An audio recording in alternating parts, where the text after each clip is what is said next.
Alhamdulillah, alhamdulillahillazi hadana lihaza wa ma kunna linahtadiya laula an hadanallah. Ashhadu an la ilaha illallah wahdahu la syarikalah wa ashhadu anna sayyidana Muhammadan abduhu wa rasuluh. Allahumma fasalli wa sallim wa barik ala sayyidina Muhammad wa ala alihi wa ashabihi wa sallama tasliman katsira. Amma ba'd.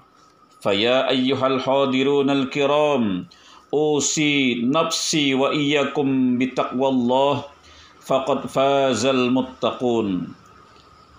Faqala Allah Ta'ala fi kitabihil karim, a'udzu billahi minasyaitonir rajim. Bismillahirrahmanirrahim. Ya ayyuhallazina amanu taqullaha haqqa tuqatih wa la tamutunna illa wa antum muslimun. Hadirin jamaah salat Jumat yang dimuliakan Allah Subhanahu wa taala. Dalam kesempatan yang berbahagia dan penuh rahmat ini, kita berada di tempat yang suci dan mulia ini. Mari kita haturkan syukur dan pujian kepada Allah Subhanahu wa taala, Zat yang telah melimpahkan rahmat, nikmat dan karunia-Nya. Salawat dan salam kita sanjungkan kepada junjungan kita Nabi besar Muhammad sallallahu alaihi wasallam, utusan yang membawa rahmatan lil alamin. Hadirin, melalui mimbar yang mulia ini, perkenankan khatib berwasiat khususnya kepada diri kami pribadi dan umumnya kepada jamaah Jumat semuanya untuk senantiasa meningkatkan keimanan dan ketakwaan kepada Allah Subhanahu wa taala dengan cara menjalankan segala perintah Allah dan menjauhi segala larangan Allah. Hadirin rahimakumullah. Dalam khutbah ini perkenankan khatib menyampaikan isi khutbah yang bertema integritas melawan korupsi. Hadirin, kita harus menyadari dan mengerti bahwa praktik korupsi adalah praktik yang merusak tatanan hidup bermasyarakat. Korupsi tidak hanya berimplikasi pada tersandranya kesejahteraan rakyat, juga berpotensi menyulut problem lain, misalnya melemahnya kepercayaan masyarakat terhadap aparatur negara. Hal ini jika tidak diwaspadai mungkin menjadi pintu masuk bagi gerakan radikalisme untuk menyulut emosi masyarakat. Hadirin rahimakumullah. Di masa Rasulullah ada seorang penarik zakat petugas di daerah Bani Sulaim bernama Abdullah ibnu Lutbiyah yang dinyatakan korupsi karena menerima hadiah dari warga Bani Sulaim. Mengetahui perilaku tersebut, Rasulullah pun bersabda bahwa tidak patut dan tidak layak seorang pejabat negara menerima gratifikasi dari masyarakat. Rasul bahkan mewacanakan bentuk korupsi sistemik lain seperti pengambilan uang di luar gaji resmi, penggelapan hasil pekerjaan atau kekayaan negara, dan penguasaan lahan secara tidak sah. Kasus korupsi seperti ini disebut sebagai korupsi yang sistemik, sebagaimana yang terdapat dalam Al-Quran yang berbunyi, A'udzu billahi minasyaitonir rajim. Bismillahirrahmanirrahim. Ya ayyuhalladzina amanu la ta'kulu amwalakum bainakum bil batil. Wahai orang-orang yang beriman, janganlah kamu saling memakan harta sesamamu dengan jalan yang tidak benar. Quran Surah An-Nisa ayat 29. Hadirin rahimakumullah. Beragam korupsi yang dilakukan saat ini sebenarnya sudah jauh diperangi oleh Rasulullah pada periode Islam awal. Dengan tegas Rasulullah melarang pengikutnya untuk mendekati perilaku tersebut sekecil apapun. Karena korupsi adalah tindakan khianat kepada amanah. Tidak aneh jika sebuah hadis Rasulullah Shallallahu Alaihi Wasallam melaknat perilaku tersebut, baik yang menyuap maupun yang menerima.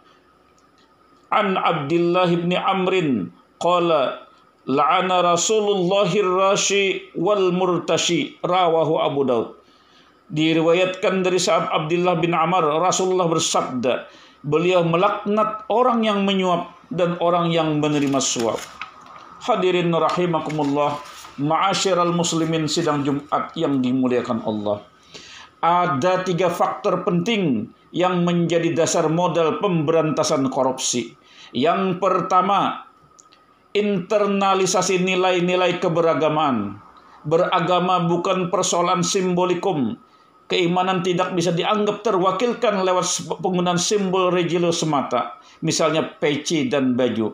Sekalipun tidak salah menggunakan simbol tersebut, namun tak sedikit dari kita terjebak keimanan kemasan.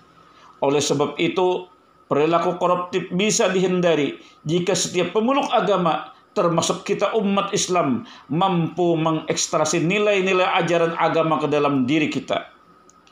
Mampu mengartikulasikan dalam bentuk perkataan dan perbuatan seperti zuhud, menghindari kehidupan dunia yang berlebihan, serta menjaga amanah.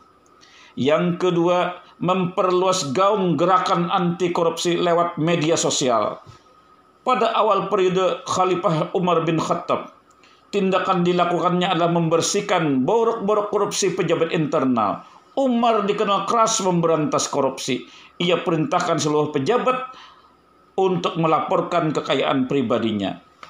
Yang ketiga, memperkuat daya tarik kelompok gerakan. Sebenarnya Indonesia punya banyak kelompok gerakan anti korupsi di belakang KPK. Namun faktor apa saja yang bakal membuat lebih tegak goyah dan kokoh sebagai garda publik dalam gerakan anti rasuah ini? Pendekatan ini di masa Rasulullah dan Khalifah pertama, publik dan kelompok kepentingan diarahkan untuk memahami teks agama sekaligus mematuhi tokoh utama, yang dalam hal ini adalah Rasulullah dan ajaran Islam. Ketiga langkah inilah masyarakat Muslim Indonesia memiliki tanggung jawab untuk tergerak dan ambil bagian, khususnya kita sebagai aparatur sipil negara. Kita sebagai anggota Korpi memiliki tanggung jawab untuk ambil bagian, mencegah, menghindari perilaku-perilaku korupsi tersebut. Marilah di dalam diri kita anggota ASN, anggota Korpi, kita tanamkan ajaran-ajaran luhur agama, amanah, adil, pantang merugikan, dan mengambil hak orang lain. Kita berikan contoh-contoh teladan bagi tetangga dan masyarakat kita. Hadirin rahimakumullah. Akhirnya, marilah kita berdoa semoga Allah Subhanahu wa taala memberikan kita kekuatan, perlindungan dari perbuatan-perbuatan tercela tersebut. Amin ya rabbal alamin. A'udzu billahi minasyaitonir rajim. Bismillahirrahmanirrahim. Wal 'asri innal insana lafi khusrin illa allazina amanu wa 'amilus solihati wa tawasaw bil haqqi wa tawasaw bis sabr.